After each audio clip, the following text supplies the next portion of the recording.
ये बात तो बिल्कुल दुरुस्त है कि अमेरिका इस वक्त दुनिया की सबसे बड़ी पावर है, और ये भी बात एक दुरुस्त है कि इस वक्त कोई भी अमेरिका के आसपास भी नहीं है। तो मैं बड़ी तजस्सुस से ये वीडियोस देख रहा था कि कौन सा मुल्क या कौन से मुल्क मिलकर अमेरिका को शिकस्त दे सकते हैं इकट्ठे होकर। तो उस चीज़ का भी आंसर आया, no one can defeat America. तो क्या इंसानी तारीख में पहली जो अक़वाम है, जो पहली सुपर पावर्स गुजरी हैं, वो भी ऐसी ही थी, वो भी इतनी स्ट्रॉन्ग थी? तो इस सवाल का जवाब भी यही है कि वाकई वो भी ऐसे ही स्ट्रॉन्ग थी, मजबूत थी, फाइनेंशियली भी और फौजी तौर पर भी।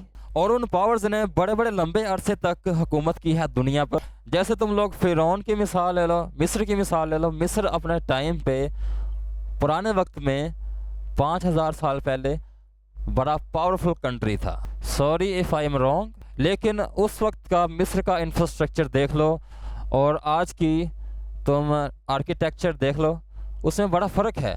और ये उस वक्त में उन्होंने इतने इतने बड़ी बिल्डिंग्स बनाई थी, इतने इतने बड़े उन्होंने बुत बनाए थे, जो हम जिन्हें देख के हैरान होते हैं, जिनको हम आजकल हैवी मशीनरी के ज़रिए उठाते हैं, उनको जोड़ते हैं, उनको लगाते हैं। उसमें बड़ा एक साइंसी इल्म भी है और ये एक बड़ा मुश्किल काम है। लेकिन उस वक्त में जब कोई इतनी मशीनरी भी नहीं थी, उस वक्त में उन लोगों ने ये कैसे पॉसिबल किया? इतने इतने बड़े ऊंचे महल बनाए उन्होंने, इतने इतने ऊंची उन्होंने, इतनी इतनी बड़ी उन्होंने वो बनाई, मूर्तियां बनाई थी। तो ये सब कैसे पॉसिबल हुआ? उनकी आर्मी भी उस वक्त की सबसे बेहतरीन आर्मी थी, सबसे ज़्यादा उनकी बड़ी आर्मी थी, और उसके बाद उनके पास अनाज भी सबसे ज़्यादा था। बाकी इलाकों में कहत कहत पड़ता रहता था, लेकिन मिस्र वो वाहिद इलाका था, वाहिद मुल्क था जहाँ पर कभी कहत नहीं आया था, या फिर शायद आया हो, मुझे इसका ज़्यादा पता नहीं है। इसी तरह अरबों की भी एक टाइम था जब दुनिया पर हुकूमत थी, सुपर पावर थे वो भी, उन्होंने भी काफ़ी सालों तक दुनिया पर हुकूमत की है।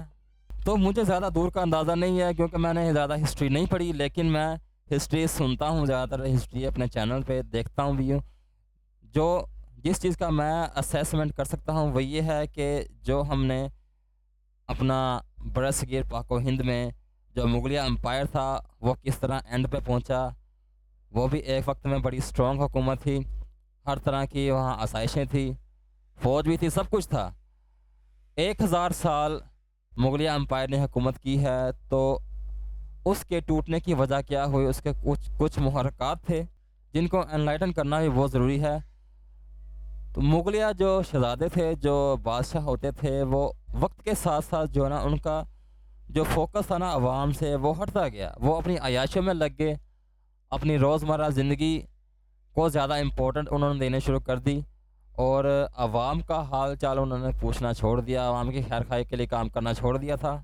और जस्ट इमेजिन कि एक बाप अपने बेटे के ख़िलाफ़ जंग लड़ता है सिर्फ़ इस वजह से कि वो एक लौंडिया के साथ शादी करने वाला है। एक लौंडिया से उसको प्यार हो गया था, उससे वो शादी करने वाला था। सिर्फ़ इस बात पे जंग हुई है। ये था वो वाला मोड़ जिसमें तुम कह सकते हो कि कोई जाहिल ही होगा, कोई जाहिल ही होगा अपने बेटे की शादी को रोकने के लिए एक जंग लड़ेगा। ये डाउनफॉल तब आता है जब वहाँ के रहने वाले, वहाँ के बादशाह अपनी प्रायोरिटीज बदल देते हैं। इस वक्त अमेरिका को कोई नहीं हरा सकता। अमेरिका की आर्मी इस वक्त दुनिया की सबसे ज़्यादा एडवांस आर्मी है। उनके पास जो हथियार हैं वो सबसे आला हैं, सबसे ज़्यादा एडवांस हैं, उनके स्किल्स सबसे ज़्यादा हाई हैं, वो हर चीज़ में हाई हैं। वो समुंदरों के भी बादशाह हैं। उनके पास जो कैरियर फ्लीट है वो भी सबसे ज़्यादा अच्छी है, उनकी सबमरीन्स भी सबसे आला हैं। यानी कि वो कह सकते हो कि हर चीज़ में बेस्ट हैं। तो उनको हराना इस वक्त नामुमकिन सा है। अगर China, Russia, India, Saudi Arabia, UK, Germany और जापान, फ्रांस, ये सारे के सारे मुल्क मिल जाएं, तब भी अमेरिका के मुकाबले में ये नहीं पूरे उतर सकते, क्योंकि अमेरिका इस वक्त ग्लोबल पावर बन चुका है। तो अमेरिका का डाउनफॉल तभी शुरू हो सकता है जब वहाँ के रहने वाले लोगों की सोच मुगलिया बादशाहों की तरह हो जाए, उनमें जहालत भर जाए। जब तक अमेरिकन लोग अपनी इखलाकियात को बरकरार रख सकते हैं, तब तक ही अमेरिका का राज रहेगा इस दुनिया पर। अभी अमेरिका की हुकूमत को इतना ज़्यादा टाइम नहीं हुआ, लेकिन जो इससे पहले जो जो हुकूमतें गुजरी हैं दुनिया के ग्लोबल लीडर्स की, किसी ने 400 साल हुकूमत की, किसी ने 500, किसी ने 1000, किसी ने 2000, किसी ने 300 साल, वो सारे मुख्तलिफ अरसा दराज थे। जब किसी कौम को अरूज आता है तो उसके बाद डाउनफॉल भी शुरू हो जाता है। अगर लोग अपनी जो जो इंसानियत अगर भूल जाएं तो फिर डाउनफॉल होना शुरू हो जाता है। तो अभी तुम कह सकते हो कि अमेरिका इस वक्त अनडिफीटेबल है, उसको डिफीट नहीं किया जा सकता जब तक वहाँ के रहने वाले लोग इस चीज़ पर रजामंद ना हो। ये सारी माइंड गेम है। अब जो दौर चल रहा है ना, ये सारे का सारा दौर ये हथियारों वाला दौर नहीं है। हथियारों के ज़रिए से जीतना जब मुश्किल हो जाए तो फिर ये माइंड गेम बन जाता है। तो ये माइंड गेम है सारा। अगर उनका जो अमेरिकन्स का जो माइंडसेट है अगर बदलना शुरू हो जाता है वक्त गुजरने के साथ साथ, उनमें जहालियत अगर बढ़ जाती है, वो लोगों को अगर अपने से हकीर समझना शुरू कर दें, मजाक उड़ाना शुरू कर दें उनकी गुर्बत का, या उनके जो अखलाकी मेयार हैं, जो इंसानियत के अखलाकी मेयार हैं, उससे नीचे हो जाएं, फजूल हरकत में वह मशगूल हो जाएं, जिस तरह इस वक्त ज़्यादातर मुस्लिम कंट्रीज़ इन्वॉल्व हैं, तो है मुमकिन। एक कुदरत की तरफ से उनको तोहफा ऐसा मिला, उनकी जोग्राफ़ी ऐसी है कि उसको इन्वेट करना बड़ा मुश्किल है। 2 समंदर उनको लगते हैं, एक अटलांटिक ओशियन है और दूसरा पैसिफिक ओशियन है। और जो उसके 7 कंट्रीज़ हैं वो इतने पावरफुल नहीं हैं कि वो डायरेक्टली पंगा ले सकें अमेरिका के साथ। अगर वो दूसरे ममालिक किसी तीसरे मुल्क की हेल्प भी कर दें अमेरिका को इन्वेट करने की, तो भी ये बड़ा नामुमकिन सा है। क्योंकि पहली बात तो ये है कि समंदर से आना तो इम्पॉसिबल है, क्योंकि उनकी जो समंदरी फ़ौज है ना वो बड़ी हाई है, बड़ी टॉप किस्म की है। और जो उनके पास इक्विपमेंट हैं, जो उनके पास डिस्ट्रॉयर्स हैं, जो उनके पास फाइटर जेट्स हैं, उनकी तादाद इतनी ज़्यादा है कि पूरी दुनिया की आर्मी मिलाकर भी ना, पूरी दुनिया की आर्मी की सारी क्वांटिटी मिलाकर भी उसके बराबर नहीं हो सकती। उन्होंने इतना ज़्यादा अपने आप को हाई लेवल पे अपने आप को बना के रखा हुआ है और उन्होंने अपने आप को तैयार कर रखा है, यानी कि हर पॉसिबल सिचुएशन के लिए वो तैयार बैठे हैं। उन्होंने अपनी बेसिस भी बना के रखी है जहाँ जहाँ से उनको हमले का ख़तरा है, जैसा कि मैक्सिको की तरफ से भी हो सकता है, या फिर जो पैसिफिक ओशियन की तरफ से भी इन्वेजन हो सकती है। डायरेक्टली तो न्यूयॉर्क की तरफ, जो अटलांटिक की तरफ से तो ये बड़ा मुश्किल काम है। ज़्यादातर ये हो सकती है पैसिफिक ओशियन की तरफ से, लेकिन वो बहुत लंबा रास्ता है और फ्यूल की प्रॉब्लम्स हैं और जो आर्मी की राशनिंग वगैरह वो सारा कुछ। और जस्ट इमेजिन कि दुनिया भर में 700 से ज़ायद अड्डे हैं अमेरिका की फ़ौज के, फ़ौजी अड्डे यार, इतने ज़्यादा। यानी कि दुनिया के अगर किसी भी कोने से कोई पंगा लेता है अमेरिका से, तो अमेरिका अपने मुल्क में बैठे हुए दुनिया के दूसरे कोने पर उस मुल्क को तबाह भी कर सकता है। यानी कि इस कंट्री ने पूरी दुनिया को घेरे रखा हुआ है और ये सारे पंगे होते हैं दौलत से।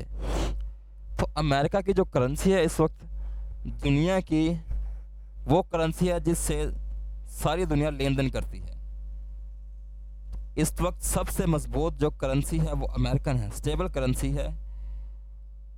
और जिसके पास ये करेंसी नहीं है वो मुल्क भूख और अफलास में रहेगा। मतलब वो बाहर से कोई चीज़ नहीं मंगवा सकता क्योंकि वो डॉलर के सिवा कुछ एक्सेप्ट नहीं करते। हाँ, अगर सोना है तो फिर ठीक है, सोना तो किसी मुल्क के पास इतना है नहीं। तो फाइनेंशियली भी अमेरिका इस वक्त बहुत स्ट्रॉन्ग है। ये सिर्फ 1-2 चीज़ में अमेरिका नंबर 1 नहीं है। दुनिया की जो भी इस वक्त इंडस्ट्री है, हर किस्म की इंडस्ट्री, फिर चाहे वो फिल्म इंडस्ट्री हो, फिर चाहे वो स्पोर्ट्स हो, फिर मेकअप इंडस्ट्री हो, फूड हो, बेवरेज हो, यानी कि तुम ज़िंदगी की कोई भी चीज़ लगा सकते हो। कोई भी चीज़, कार्स हो चाहे उनकी उनकी कोई भी चीज़ है, वो अपनी हर चीज़ में इस वक्त टॉप पर हैं। उनकी हर चीज़ दुनिया में एक ब्रांड मानी जाती है। दुनिया में एक ब्रांड मानी जाती है उनकी हर चीज़। तो गोडों और गिट्टों में घुसा हुआ है इस वक्त अमेरिका पूरी दुनिया के। अमेरिका अगर तबाह होगा तो वो अपनी ही हरकतों की वजह से तबाह होगा, वरना तो उसने अपने आप को इतना मजबूत कर लिया है कि कोई बाहर से उस बंदे को, उस मुल्क को टच भी नहीं कर सकता। टच क्या, उसके पास भी नहीं आ सकता। उसकी अल्लाह ने जोग्राफ़ी ऐसी बना दी है कि वो अनटचेबल है। तो उसकी जो तबाही होगी वो उसके ख़ुद के लोगों की वजह से ही होगी। अगर सिविल वॉर्स होती हैं, अगर लोग कहते हैं हमने इसके साथ अमेरिका के साथ नहीं रहना, हमने अपनी अलग स्टेट बनानी है, तो इस हालत में हो सकती है। वैसे तो भाई इम्पॉसिबल है। अब देखो रशिया को कैसे टैकल कर रहा है अमेरिका। रशिया दुनिया का सबसे बड़ा मुल्क है। इसके पास दुनिया के सबसे ज़्यादा मादनी ज़खायर हैं। इसके पास तेल भी है, गैस भी है। इसके पास यानी कि इतना बड़ा लैंड है, इसके पास अपना फूड भी है। उन सब के बावजूद रशिया इस काबिल नहीं है कि वो अमेरिका को हरा सके। और अमेरिका रशिया से फिज़िकली नहीं लड़ रहा, बल्कि उस पर पाबंदियाँ उसने इतनी ज़्यादा लगा दी हैं कि इतनी बड़ी ताकत होने के बाद, इतना बड़ा मुल्क होने के बावजूद भी रशिया अपने आप को मजबूत नहीं कर पा रहा, क्योंकि उसके सारे कारोबार अमेरिका ने बंद करवा दिए हैं। जो रशिया से बाहर थे, जो यूरोप में थे,